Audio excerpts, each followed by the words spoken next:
ಸ್ನೇಹಿತರೆ ಎಲ್ರಿಗೂ ನಮಸ್ಕಾರ. For the very first time ಯಾರೆಲ್ಲ ನಮ್ಮ ವಾಹಿನಿಯನ್ನು ನೋಡ್ತಾ ಇದ್ರು ಕೂಡಲೇ ಸಬ್ಸ್ಕ್ರೈಬ್ ಮಾಡಿ, ಹಾಗೆಯೇ ನಿಮ್ಮೆಲ್ಲ ಸ್ನೇಹಿತರಿಗೂ ಶೇರ್ ಮಾಡಿ. ನಿನ್ನೆಯಷ್ಟೇ ಗೆಸ್ಟ್ ಟೀಚರ್ಸ್ಗೆ ಸಂಬಂಧಪಟ್ಟ ಹಾಗೆ ಸೋಷಿಯಲ್ ಮೀಡಿಯಾದಲ್ಲಿ ಏನೆಲ್ಲ ಕೆಲವೊಂದು ಫೇಕ್ ನ್ಯೂಸ್ ಸ್ಪ್ರೆಡ್ ಆಗಿತ್ತು ಅದೆಲ್ಲದರ ಬಗ್ಗೆ ನಿಮಗೆ ಮಾಹಿತಿಯನ್ನು ಕೊಟ್ಟಿದ್ದೀನಿ.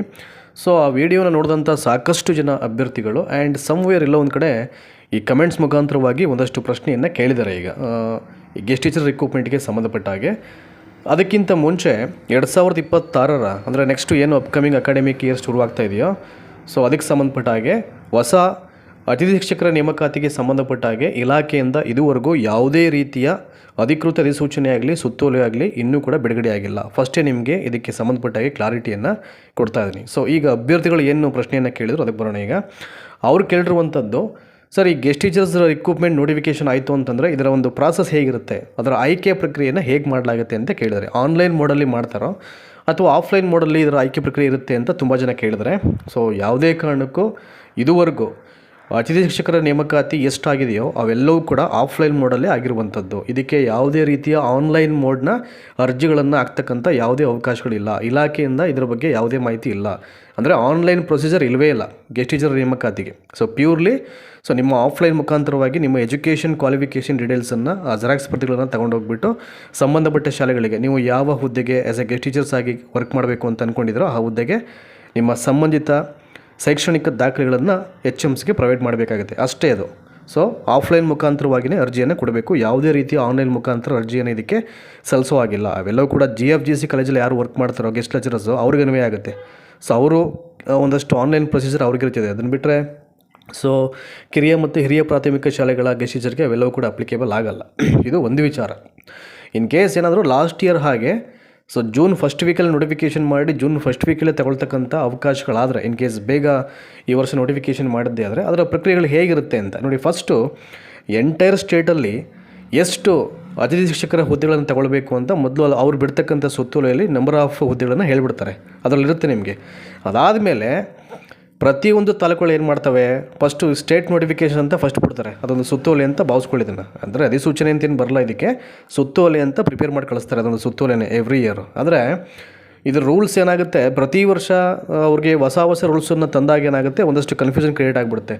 ಸೊ ಇದುವರೆಗೂ ಏನು ಮೆರಿಟ್ ಮೇಲೆ ತೊಗೊಳ್ಬೇಕು ಅಂತ ಅಂತಾರೆ. ಸೊ ಮೆರಿಟ್ ಮೇಲೆ ತೊಗೊಂಡ್ರೆ ಸಾಕಷ್ಟು ಪ್ರಾಬ್ಲಮ್ಸ್ ಆಗುತ್ತೆ ಇಲ್ಲಿ. ಸೊ ಯಾವ ರೀತಿ, ಒಂದು ಫ್ರೆಷರ್ಸ್ ಇರ್ತಾರೆ, ಅವರು ಎಕ್ಸ್ಪೀರಿಯೆನ್ಸ್ ಆಗಿರೋದ್ರಿಲ್ಲ.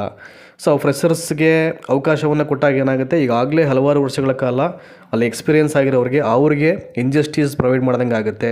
ಇವೆಲ್ಲ ಸಮಸ್ಯೆಗಳು ಉದ್ಭವ ಆಗುತ್ತೆ. ಹಾಗಾಗಿ ಮೆರಿಟ್ ಪ್ಲಸ್ ಎಕ್ಸ್ಪೀರಿಯೆನ್ಸ್ ಎರಡೂ ಕೋಟವನ್ನು ಕನ್ಸಿಡರ್ ಮಾಡಿ ಆಯ್ಕೆ ಪ್ರಕ್ರಿಯೆ ಮಾಡಬೇಕು. ಕೆಲವೊಬ್ಬರು ಮಾಡ್ತಾರೆ, ಅವ್ರಿಗೆಲ್ಲ ಗೊತ್ತಿರ್ತಿದೆ. ಸೊ ಯಾರ ಅವಶ್ಯಕತೆ ಎಷ್ಟಿರ್ತಿದೆ, ಅಂದರೆ ಹೇಗೆ ಸ್ಕೂಲ್ ನಡೆಸ್ಕೊಂಡು ಹೋಗಲಿಕ್ಕೆ ಸಾಧ್ಯ ಆಗುತ್ತೆ, ಸೊ ಸ್ಕಿಲ್ಸ್ ಹೇಗಿರುತ್ತೆ. ಅಂದರೆ ಈಗ ಒಂದು ಸಲ ನೀವು ಒಂದಷ್ಟು ವರ್ಷಗಳ ಕಾಲ ಒಂದು ಶಾಲೆಯಲ್ಲಿ ವರ್ಕ್ ಮಾಡ್ತು ಅಂತಂದರೆ ಆ ಮಕ್ಕಳು ನಾಡಿ ಮಿಡಿತ, ಅಲ್ಲಿನ ಪರಿಸರ ಹೇಗೆ ಹೊಂದ್ಕೊಳ್ಬೇಕು, ಹೇಗೆ ಟ್ರೈನ್ ಅಪ್ ಮಾಡಬೇಕು ಮಕ್ಕಳಿಗೆ, ಸೊ ಹೇಗೆ ಆ್ಯಕ್ಟಿವ್ ಆಗಿ ವರ್ಕ್ ಮಾಡಬೇಕು, ಇವೆಲ್ಲದರ ಬಗ್ಗೆ ನಿಮಗೆ ಸಾಕಷ್ಟು ನಾಲೆಡ್ಜು ಈಗಾಗಲೇ ಮೈಂಡಲ್ಲಿ ಇರುತ್ತೆ ಅದು.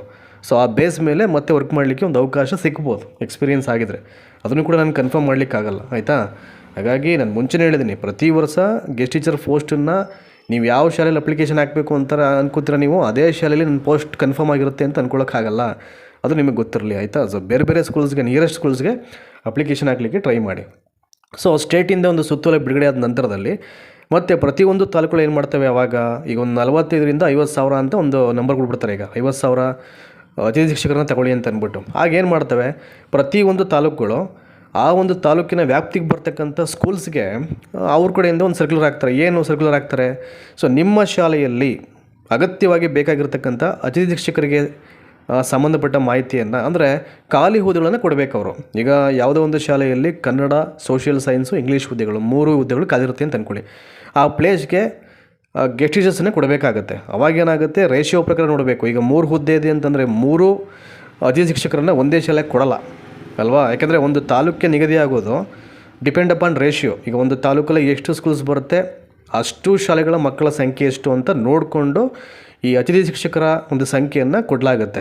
ಈಗ ಒಂದು ತಾಲೂಕಲ್ಲಿ ಫಾರ್ ಎಕ್ಸಾಂಪಲ್ಲು 150ರಿಂದ 180 ತನಕ ಹುದ್ದೆಗಳನ್ನ ತಗೊಳ್ಳಿ ಅಂದ್ಬಿಟ್ಟು ಒಂದು ಸಂಖ್ಯೆಯನ್ನು ಕೊಡಲಾಗುತ್ತೆ, ಆಯಿತಾ.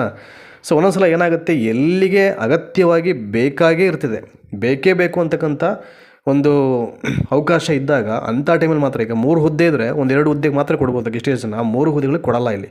ಯಾಕಂದರೆ ಬೇರೆ ಬೇರೆ ಸ್ಕೂಲ್ಸ್ಗೂ ಕೊಡಬೇಕಲ್ಲ ಅವರು, ಎಲ್ಲೆಲ್ಲಿ ಟೀಚರ್ಸ್ ಸಮಸ್ಯೆ ಇದೆಯೋ ರೇಷಿಯೋ ನೋಡಿಕೊಂಡು ಹೀಗೆಲ್ಲ ಮಾಡಬೇಕಾಗತ್ತೆ. ಸೊ ಹೀಗೆಲ್ಲ ಇರ್ತಿದೆ. ಈಗ ಒಂದು ಸ್ಕೂಲಲ್ಲಿ 4 ಹುದ್ದೆ ಅಂತಂದರೆ 4 ಜನ ಕೊಡಲ್ಲ, 3 ಹುದ್ದೆ ಅಂದರೆ 3 ಜನನೂ ಕೊಡಲ್ಲ. ಅಲ್ಲಿ 1 or 2 ಮಾತ್ರ ಕೊಡಲಿಕ್ಕೆ ಅವಕಾಶ ಇರುತ್ತೆ. ಅದು ಏನು ಒಂದು ರೇಷಿಯೋ ಇರಬೇಕಲ್ಲಿ, ಕರೆಕ್ಟ್ ರೇಷಿಯೋ ಇದ್ದರೆ ಮಾತ್ರ ಕೊಡಲಿಕ್ಕೆ ಸಾಧ್ಯ ಆಗುತ್ತೆ. ಕೆಲವೊಂದು ಕಡೆ ಅದರಲ್ಲೂ ಹಸ್ತಕ್ಷೇಪ ಮಾಡ್ತಾರೆ, ಯಾರೂ ಕೂಡ ರೂಲ್ಸ್ ರೆಗ್ಯುಲೇಷನ್ ಸರಿಯಾಗಿ ಪಾಲನೆ ಮಾಡಲ್ಲ. ಒಂದೆರಡು ಸಮಸ್ಯೆ ಇಲ್ಲ, ಸಾಕಷ್ಟು ಸಮಸ್ಯೆಗಳು ಇದ್ದಿರ್ತದೆ. ಕಡಿಮೆ ಸ್ಟ್ರೆಂತ್ ಇರೋ ಶಾಲೆಗಳಲ್ಲಿ ಸರ್ಕಾರಿ ನೌಕರರೇ ಜಾಸ್ತಿ ಇರ್ತಾರೆ, ಅಲ್ಲಿ 4 ರಿಂದ 5 ಜನ. ಸೊ ಹೀಗೆ ಹಾಗಾಗಿ ಅದನ್ನು ಕರೆಕ್ಟಾಗಿ ಮಾಡ್ತು ಅಂತಂದರೆ ಎಲ್ಲೆಲ್ಲಿ ಅಗತ್ಯ ಇದೆ ಅಲ್ಲಲ್ಲಿ ಕರೆಕ್ಟಾಗಿ ಡಿಸ್ಟ್ರಿಬ್ಯೂಟ್ ಮಾಡಲಿಕ್ಕೆ ಅವಕಾಶ ಇರುತ್ತೆ, ಆಯಿತಾ. ಇದಾದ ನಂತರದಲ್ಲಿ ಪ್ರತಿಯೊಂದು ಶಾಲೆಯಲ್ಲಿ ಎಷ್ಟೆಷ್ಟು ವೇಕೆಂಟ್ ಇದೆ ಅಂತ ನಿಮಗೆ ಮಾಹಿತಿ ಬರುತ್ತೆ. ಬೇಕಾದರೆ ನೀವೇ ಖುದ್ದಾಗಿ ನಿಮ್ಮ ತಾಲೂಕಿನ ವ್ಯಾಪ್ತಿ ಬರತಕ್ಕಂಥ ಶಾಲೆಗಳಿಗೆ ವಿಸಿಟ್ ಮಾಡಿ ಇಲ್ಲಿ ಯಾವ್ಯಾವ ಪ್ಲೇಸ್ಗೆ ಅವಕಾಶ ಇದೆ, ಯಾವ್ಯಾವ ಸಬ್ಜೆಕ್ಟ್ ವೇಕೆಂಟ್ ಇದೆ ಅಂತ ಕೇಳಿಕೊಂಡು ಆ ಸಬ್ಜೆಕ್ಟ್ಗೆ ನೀವು ನಿಮ್ಮ ದಾಖಲೆಯನ್ನು ಕೊಡ್ಬೋದು. ಈಗ ಕನ್ನಡ ಒಂದು ವೇಕೆಂಟ್ ಇದ್ದರೆ ನೀವು ಕನ್ನಡಕ್ಕೆ ಗೆಸ್ಟ್ ಟೀಚರ್ಸ್ ಆಗಿ ಸೇವೆಯನ್ನು ಮಾಡಬೇಕು ಅಂತ ಅಂದ್ಕೊಂಡಿದ್ರೆ ನೀವು B.Ed ಮಾಡಿದರೆ, ಅಥವಾ ನೋಡಿ ಈಗ ಪ್ರೈಮರಿ ಬಂದು D.Ed, ಅದು ಬಿಟ್ಟರೆ ಈಗ ಹಿರಿಯ ಪ್ರಾಥಮಿಕ ಶಾಲೆಗಳಿಗೂ ನೀವು ಸೊ ಅದಕ್ಕೆ B.Ed ಕೊಡಬೇಕಾಗತ್ತೆ ಕೆಲವೊಂದು ಸಲ. ಈಗ 6 to 6 ಮತ್ತು 7 ಕೊಡಬೇಕಾಗುತ್ತೆ. ಇದನ್ನೆಲ್ಲ GPT ಕಾರ್ಡ್ರಿ ಅಂತ ಕರೀತಾರೆ, ಆಯಿತಾ. ಸೊ ಹಾಗಿರುತ್ತೆ. LPSಗೆಲ್ಲ D.Ed ಸರ್ಟಿಫಿಕೇಟ್ಸ್ ಸಾಕು. ಇನ್ನು HPS ಆಗಿಬಿಟ್ರೆ B.Ed ಆಗಿರಬೇಕು ಅಂತಿತ್ತು ಲಾಸ್ಟ್ ಇಯರ್ ಒಂದಷ್ಟು ಅದು ರೂಲ್ಸಲ್ಲಿ. ಹಾಗಾಗಿ ಸೊ ನೀವು LPS ಆದರೆ D.Ed ಕೊಡಿ ಅಷ್ಟೇ, ಏನು ತೊಂದರೆ ಇಲ್ಲ. ಈಗ LPS ಅಂದರೆ ಈವನ್ ನಲಿಕಲೆಯಿಂದನೂ ಮಾಡಬೇಕಾಗುತ್ತೆ ಅಲ್ಲಿ. ಸೊ HPS ಆದರೆ ಸ್ವಲ್ಪ ಹೈಯರ್ ಕ್ಲಾಸ್ ಕೊಡ್ತಾರೆ. ಆವಾಗ ನೀವು ಸಂಬಂಧಪಟ್ಟ ಸಬ್ಜೆಕ್ಟ್ಗೆ ಸಂಬಂಧಪಟ್ಟ ಹಾಗೆ ಪೂರಕವಾದ ದಾಖಲೆಗಳನ್ನು ಪ್ರೊವೈಡ್ ಮಾಡಬೇಕಷ್ಟೆ. ಈಗ ನಾನು ನೆನ್ನೆ ಹೇಳಿದ್ದೀನಿ, TET ಗೆಸ್ಟ್ ಟೀಚರ್ಸ್ಗೆ ಕಂಪಲ್ಸರಿ ಇಲ್ಲ, TET ಆಗಿರಬೇಕು ಅಂತ ಯಾವುದೇ ರೂಲ್ಸನ್ನು ಮಾಡಿಲ್ಲ. ದಯಮಾಡಿ ಮತ್ತೆ ಗೊಂದಲಕ್ಕೆ ಈಡಾಗಬೇಡಿ, ಆಯಿತಾ. ಇನ್ ಕೇಸ್ TETಯಲ್ಲಿ ಕ್ವಾಲಿಫೈಡ್ ಆಗಿದರೆ ಅದನ್ನು ಒಂದು ಕಾಪಿ ಹಾಕಿ, ಏನು ತೊಂದರೆ ಇಲ್ಲ. ಅದಾದಮೇಲೆ ನೀವು ಬೇರೆ ಬೇರೆ ಯಾವ್ದಾದ್ರು ಕೋರ್ಸ್ ಮಾಡಿದ್ರೆ ಅದನ್ನು ಹಾಕಿ. ನಿಮ್ಮ ಸ್ಕಿಲ್ ಅವ್ರಿಗೆ ಗೊತ್ತಾಗಲಿ HMಸ್ಗೆ ಅಷ್ಟೇ, ಅದಕ್ಕೋಸ್ಕರ ಹೇಳಿದ್ದು ನಾನು. ಸೊ ಅದು ಬಿಟ್ಟರೆ ಇನ್ನೇನು ಬೇರೆ ಉದ್ದೇಶ ಇಲ್ಲ, ಆಯಿತಾ.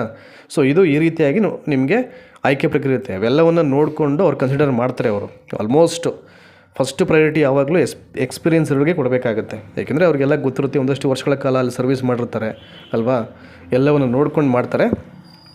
ಸೊ ಒಂದೊಂದು ಸಲ ಕೆಲವೊಂದು ಕಡೆ ಎಲ್ಲ ಐ ಥಿಂಕ್ ಫ್ರೆಷರ್ಸೇ ಬರ್ತಾ ಇರ್ತಾರೆ. ಅಂಥ ಟೈಮಲ್ಲಿ ಫ್ರೆಷರ್ಸ್ನೇ ತಗೊಳ್ತಕ್ಕಂಥ ಅವಕಾಶಗಳಂತೂ ಇದ್ದೇ ಇರುತ್ತೆ. ಸೊ ಆ ಥರ ನೀವು ನೋಡಿಕೊಂಡು ಮಾಡಬೇಕು, ಆಯಿತಾ. ಸೊ ಒಂದೇ ಶಾಲೆ ಅಂತಲ್ಲ, ನಂಬರ್ ಆಫ್ ಸ್ಕೂಲ್ಸು ಎಲ್ಲೆಲ್ಲಿಗೆ ನಿಮಗೆ ವೇಕೆಂಟ್ ಇರುತ್ತೆ ಎಲ್ಲವನ್ನು ತಿಳ್ಕೊಂಡು ಅಲ್ಲೆಲ್ಲ ಕಡೆ ಅಪ್ಲಿಕೇಶನ್ ಕೊಡಲಿಕ್ಕೆ ನೀವು ಟ್ರೈ ಮಾಡಬೇಕು. ಸೊ ಅವಾಗೇನಾಗುತ್ತೆ, ಒಂದು ಸ್ಕೂಲಲ್ಲಿ ಅವಕಾಶ ಇಲ್ಲ ಅಂತಂದರೆ ನಿಮಗೆ ಮತ್ತೊಂದು ಬೇರೆ ಸ್ಕೂಲ್ಸಲ್ಲಿ ಅವಕಾಶ ನಿಮಗೆ ಸಿಗ್ಬೋದು. HMs ನಿಮಗೆ ಕರೆ ಮಾಡಿ ಕರೆಸ್ಕೊಳ್ಬೋದು. ಇವೆಲ್ಲ ಅವಕಾಶ ಇರುತ್ತೆ ನೋಡಿ. ಇದು ಇದರ ಆಯ್ಕೆ ಪ್ರಕ್ರಿಯೆ. ಇದನ್ನು ಬಿಟ್ಟು ಬೇರೆ ಬೇರೆ ಥರ ಆಯ್ಕೆ ಪ್ರಕ್ರಿಯೆಗಳು ಬೇರೆ ಥರ ಏನು ಮಾಡಲ್ಲ ಅಲ್ಲಿ. ಕೆಲವೊಂದು ಕಡೆ ಆಲ್ಮೋಸ್ಟ್ ನಿಮಗೆಲ್ಲ ಇದರಲ್ಲಿ ಲಾಬಿಗಳು ಅಲ್ಲಲ್ಲಿ ಇದ್ದೇ ಇರ್ತಿದೆ. ಇಶ್ಯೂಸ್ ಕ್ರಿಯೇಟ್ ಮಾಡೋದು, ಎಂಥವ್ರನ್ನೇ ತಗೊಳ್ಬೇಕು ಅಂತ ಹೇಳುವಂಥದ್ದು, ಇನ್ಫ್ಲೂಯೆನ್ಸ್ ಮಾಡಿಸೋದು, ಇವೆಲ್ಲ ಇದ್ದಿರ್ತಿದೆ. ಹಾಗಾಗಿ ಇವೆಲ್ಲವನ್ನು ಮೆಟ್ಟಿ ನಿಂತು ಫೇಸ್ ಮಾಡಿಕೊಂಡು ನಿಮ್ಗೆ ಅವಕಾಶ ಸಿಕ್ಕಿದ್ರೆ ಸಿಗ್ದಂಗೆ, ಯಾವುದನ್ನೂ ಇದಕ್ಕೆ ಗ್ಯಾರಂಟಿ ಕಟ್ಟಲಿಕ್ಕೆ ಆಗಲ್ಲ. ಏಕೆಂದರೆ ಈ ಹುದ್ದೆಗಳು ಒಂಥರ ಅರೆಕಾಲಿಕ, ಅಭದ್ರತಾ ಮತ್ತು ಅಸಂಘಟಿತ ಹುದ್ದೆಗಳು. ಇವೆಲ್ಲವೂ ಕೂಡ ಯಾವುದನ್ನು ಗ್ಯಾರಂಟಿ ಕಟ್ಟಲಿಕ್ಕೆ ಆಗಲ್ಲ ಇದು. ಹಾಗಾಗಿ ನೀವು ಶಾಲೆಗೆ ಹೋಗಿ ಒಂದು 10 ದಿನ ಆಗಿ ಯಾವುದೇ ಸಮಸ್ಯೆಗಳು ಬರಲ್ಲ ಅಂತ ಗೊತ್ತಾದ ಮೇಲೆ ಒಂದು ಕನ್ಫರ್ಮೇಷನ್ ಸಿಗುತ್ತೆ, ಯಾವುದೇ ಪ್ರಾಬ್ಲಮ್ಸ್ ಇಲ್ಲ, ವರ್ಕ್ ಮಾಡ್ಬೋದು ಅಂತ. ಅಲ್ಲಿವರೆಗೂ ಸೊ ಇದೇನು ಅರ್ಥ ಆಗಲ್ಲ. At any point of time ಕೆಲಸ ಹೋಗ್ಬೋದು, ಹೀಗೆಲ್ಲ ಇರ್ತಿದೆ ಇದು. ಏಕೆಂದರೆ ಅತಿಥಿ ಶಿಕ್ಷಕರ ಹುದ್ದೆಗಳಂದ್ರೆ ಹಾಗೆ. ಆಮೇಲೆ ಇನ್ನೊಂದು, ದಯಮಾಡಿ ಕೇವಲ ಒಂದೊಂದಕ್ಕೆ ಸ್ಟಿಕನ್ ಆಗಬೇಡಿ, ಒಂದೊಂದಕ್ಕೆ ನಿಮ್ಮ ಯೋಚನೆಗಳನ್ನು ಸೀಮಿತ ಮಾಡ್ಕೋಬೇಡಿ. You should come out from that. ಅದರಿಂದ ಹೊರಗಡೆ ಬಂದರೆ ಮಾತ್ರ ಯೂನಿಕ್ ಆಗಿ ಬೇರೆ ಬೇರೆ ಏನಾದರೂ ಮಾಡಲಿಕ್ಕೆ ಸಾಧ್ಯ ಆಗೋದು. ಇನ್ ಕೇಸ್ ಏನಾದರೂ ರೆಗ್ಯುಲರ್ ಟೀಚರ್ ರಿಕ್ರೂಟ್ಮೆಂಟ್ ಆಯಿತು ಅಂತಂದರೆ ದಯಮಾಡಿ ಗೆಸ್ಟ್ ಟೀಚರ್ಸು ಎಕ್ಸಾಮ್ ಬರೀರಿ, ಸಕ್ಸಸ್ ಆಗಿ ಸೆಟ್ಲಾಗಿ ಅಷ್ಟೇ. Not only teacher recruitment examination, ನಿಮ್ಮ ಏಜ್ ಮತ್ತು ಎಜುಕೇಷನ್ ಕ್ವಾಲಿಫಿಕೇಷನ್ ಕ್ರೈಟೀರಿಯಾ ಯಾವ್ಯಾವ ಇಲಾಖೆ ಹುದ್ದೆಗಳಿಗೆ ಮ್ಯಾಚ್ ಆಗುತ್ತೋ ಎಲ್ಲ ಇಲಾಖೆ ಪರೀಕ್ಷೆಯನ್ನು ತೊಗೊಂಡು ಬರೀರಿ. ನಿಮಗೆಲ್ಲರಿಗೂ ಒಳ್ಳೆಯದಾಗಲಿ. ಆಲ್ಮೋಸ್ಟ್ ಕ್ಲಿಯರ್ ಆಗಿದೆ ಅಂತ ಅಂದ್ಕೊಂಡು ನಿಮ್ಮೆಲ್ಲ ಡೌಟ್ಸು. ಇನ್ ಕೇಸ್ ಇನ್ನೂ ಡೌಟ್ಸ್ ಇದ್ದರೆ ಕಮೆಂಟ್ಸ್ ಮಾಡಿ, ನಾವೆಲ್ಲವನ್ನು ನೋಡ್ಕೊಂಡು ಬೇಕಾದ್ರೆ ಮತ್ತೊಂದು ವಿಡಿಯೋದಲ್ಲಿ ನಿಮಗೆ ಹೇಳೋ ಪ್ರಯತ್ನ ಮಾಡ್ತೀನಿ. Thank you so much.